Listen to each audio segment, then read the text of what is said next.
Hello, मैं हूं अव्वल। आज मेरी तबीयत कुछ ठीक नहीं लग रही। मुझे लगता है कि मुझे घर चले जाना चाहिए। I should go home.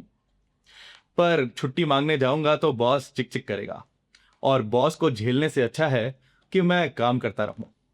Hmm.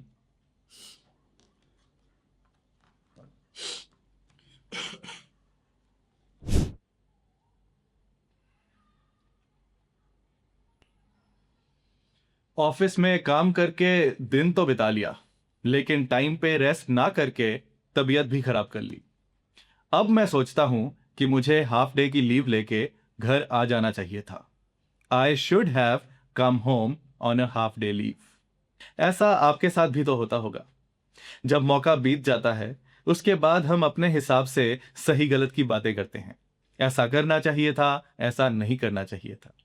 Batsman को बॉल छोड़ देनी चाहिए थी। मुझे बीटेक की जगह बीकॉम कर लेनी चाहिए थी। तुम्हें उससे बात ही नहीं करनी चाहिए थी। ऐसी बातों को इंग्लिश में कहने के लिए हम यूज करते हैं शुड हैव या शुडंट हैव। आइए डिटेल में समझते हैं। जब कुछ करना चाहिए था पर नहीं किया, तब हमारे सेंटेंस में लगता है शुड हैव। मुझे उस लड़की को प्रपोज कर देना चाहिए था। I should have propose that girl. याद रहे कि ग्रामर के नजरिए से ऐसे सेंटेंसेस में शुड हैव के बाद वर्ब की थर्ड फॉर्म यानी कि पास्ट पार्टिसिपल फॉर्म यूज होगी। तुम्हें मेरी बात मान लेनी चाहिए थी। You should have listened to me. उन्हें कुछ पैसे बचा लेने चाहिए थे। They should have saved some money. तुम्हें मुझे कॉल करना चाहिए था। You should have called me. Hindi में हम एक और बात बोलते हैं, उसका चेहरा देखने वाला था जब ऐसा हुआ, या फिर तुम्हें उसका चेहरा देखना चाहिए था जब ऐसा हुआ। इसके लिए हम इंग्लिश में बोलते हैं you should have seen his face. तुम्हें उसका चेहरा देखना चाहिए था जब मैंने उसे अंकल बुलाया। You should have seen his face when I called him uncle. जब कुछ नहीं करना चाहिए था पर कर लिया, तब हमारे इंग्लिश सेंटेंस में लगता है शुडंट हैव यानी शुड नॉट हैव। उसे स्टॉक मार्केट में पैसा नहीं लगाना चाहिए था। He shouldn't have put money in stock market. तुम्हें मुझसे इस तरह से बात नहीं करनी चाहिए थी। You shouldn't have talk to me like this. मुझे तुम पर इल्जाम नहीं लगाना चाहिए था। I shouldn't have blamed you. मुझे शादी नहीं करनी चाहिए थी। I shouldn't have married. मुझे चेकअप के लिए डॉक्टर पे भी जाना है, पर खुद से जाने की हिम्मत नहीं हो रही। अगर कोई ले जाए तो बेहतर रहेगा। अगर 7 बजे तक मेरा भाई आ जाए तो मैं डॉक्टर पे उसके साथ चला जाऊंगा।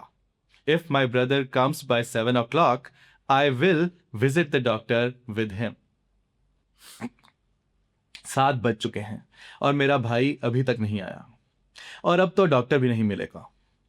अगर मेरा भाई 7 बजे तक आ जाता तो मैं उसके साथ डॉक्टर पर चला जाता। If my brother had come by 7 o'clock, I would have visited the doctor with him. आप भी कई बार ऐसे बोलते होंगे। हम सब किसी मौके के बीत जाने के बाद अक्सर ऐसे कहते हैं कि अगर ये कारण ना रहा होता, अगर ये वजह ना रही होती, तो हम ऐसा कर लेते हैं या फिर ऐसा ना करते। अगर एग्जाम में 5 मिनट और मिल जाते तो मैं आंसर पूरा कर लेता। अगर तुम 2 मिनट पहले आ जाते तो तुम्हें भी समोसा मिल जाता। या फिर नेगेटिव, अगर मेरे पास पैसे होते तब भी मैं iPhone 7 नहीं खरीदता। ऐसी बातों को इंग्लिश में कहने के लिए हम यूज करते हैं वुड हैव या वुडंट हैव। हम वुड हैव यूज करते हैं जब हमें कहना हो कि हम ऐसा करते, पर किसी कारण नहीं किया। अगर मैंने इंग्लिश सीखी होती तो मुझे अच्छी नौकरी मिल जाती। If I had learned English, I would have got a good job. American English में हम गॉट की जगह गॉटन बोल सकते हैं। If I had learned English, I would have gotten a good job. अगर तुमने सच बोला होता तो मैं तुम्हें माफ कर देता। If you had told the truth, I would have forgiven you. अगर तुमने दिल्ली में शादी की होती तो मैं जरूर आता।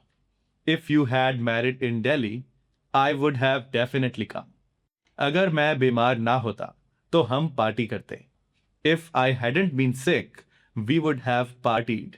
इसी का नेगेटिव है वुडंट हैव यानी वुड नॉट हैव। इसे आप यूज करते हो जब आपको कहना हो कि आप ऐसा नहीं करते। यहां भी बीते हुए मौके की बात हो रही है। अगर मुझे तुम्हारे इरादे पता होते तो मैं तुम्हें पैसे उधार ना देता। If I had known your intentions I wouldn't have lent you money. इस सेंटेंस में हमने कहा कि अगर मुझे तुम्हारे इरादे पता होते। इस बात को हम कई बार ऐसे भी बोल देते हैं, पता होता कि तुम्हारे इरादे गलत हैं तो मैं ऐसा ना करता। जब आप सेंटेंस के शुरू में ऐसे बोलते हो, पता होता, तब आप इंग्लिश में इस तरह से बोल सकते हो, had I known. Had I known that your intentions are wrong I wouldn't have lent you money. ये उसी बात को कहने का एक अलग तरीका है। अगर मैंने तुम्हारी फोटो ना देखी होती तो मैं तुम्हें पहचानता ही नहीं। If I hadn't seen your photo I wouldn't have recognised you. अगर तुमने होमवर्क खत्म ना किया होता तो मैं तुम्हें बाहर नहीं जाने देती। If you hadn't finished your homework I wouldn't have let you go out. Let की थर्ड फॉर्म भी लेट ही होती है।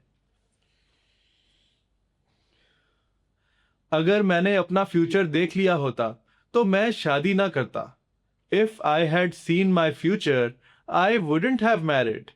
इस वीडियो का आखिरी टॉपिक, कुड हैव। आज डॉक्टर से तो मिल नहीं पाया। अब ऐसा क्या करूं कि मुझे रात को नींद अच्छी आ जाए। हाँ, मैं नींद की गोली खा सकता हूं।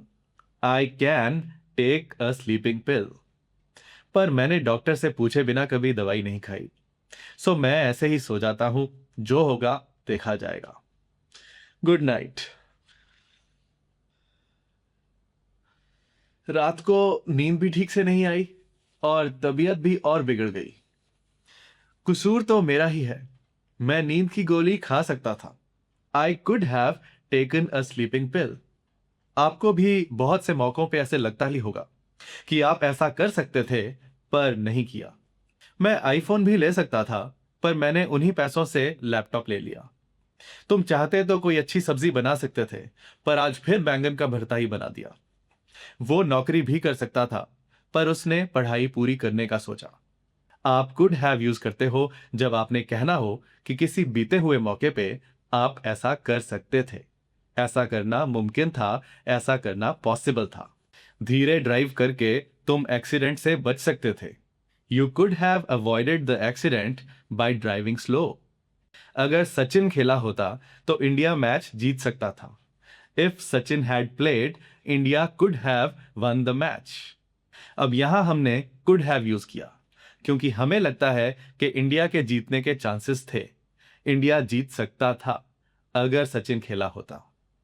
अगर हमें पूरा भरोसा होता, पूरा कॉन्फिडेंस होता कि सचिन खेलता तो इंडिया जीत ही जाता, तब हम यहां पे वुड हैव यूज करते। अगर सचिन खेला होता तो इंडिया मैच जीत जाता। If Sachin had played India would have one the match. अब इन दो सेंटेंसेस के बाद आपको वुड हैव और कुड हैव के बीच में डिफरेंस समझ आ गया होगा। कुड हैव ऐसा हो सकता था, वुड हैव ऐसा हो जाता। अगर बर्तन ही साफ करने होते तो मैं किसी 5 स्टार होटल में कर सकता था। If I had to clean the utensils I could have done it in a 5 star hotel. हम कुडंट हैव यानी कुड नॉट हैव तब यूज करते हैं जब कोई काम किसी भी हालत में नहीं हो सकता था। हमारे चाहने पे भी वो काम मुमकिन नहीं था, वो काम पॉसिबल नहीं था। हम उसकी जिंदगी नहीं बचा सकते थे, चाहे हम उसे हॉस्पिटल भी ले जाते। We couldn't have saved his life even if we had taken him to hospital. चोर इतना ताकतवर था कि मैं खुद से उसे नहीं पकड़ सकता था। The thief was so strong that I couldn't have caught him by myself. तुम ट्यूशन के बिना पास नहीं हो सकते थे। You couldn't have passed without tuition. So आज हमने सीखा कि ऐसा होना चाहिए था, should have, ऐसा नहीं होना चाहिए था, shouldn't have, ऐसा हो जाता, would have, ऐसा ना होता, wouldn't have, ऐसा हो सकता था, could have, ऐसा नहीं हो सकता था, couldn't have। और हाँ, should have, would have, could have को आप शॉर्ट में लिख भी सकते हो और बोल भी सकते हो। शॉर्ट में शुड हैव बन जाता है शुड हैव, वुड हैव बन जाता है वुड हैव और कुड हैव बन जाता है कुड हैव। ये लेसन आपको कैसा लगा? मैं इंतजार करूंगा आपके कमेंट्स और लाइक्स का। Thank you, bye bye.